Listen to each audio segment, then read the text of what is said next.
اعوذ باللہ من الشیطان الرجیم بسم اللہ الرحمن الرحیم۔ حدیث مبارکہ۔ کسی نے نبی کریم صلی اللہ علیہ وآلہ وسلم سے سوال کیا کہ نماز میں 2 سجدے کیوں ہوتے ہیں؟ تو نبی کریم صلی اللہ علیہ وآلہ وسلم نے فرمایا، جب اللہ نے فرشتوں کو حکم دیا کہ آدم علیہ السلام کو سجدہ کرو تو انہوں نے سجدہ کیا، لیکن ابلیس نے نہیں کیا، تو اس کو مردود قرار دے کر جنت سے نکال دیا۔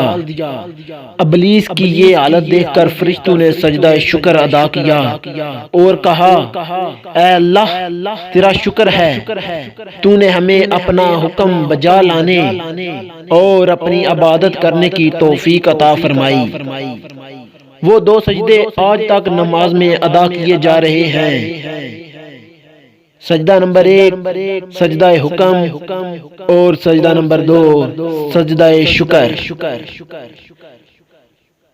پیارے دوستو، یہ چھوٹی سی حدیث اگر آپ کو پسند آئی ہو تو اس کو شیئر ضرور کیجیے گا۔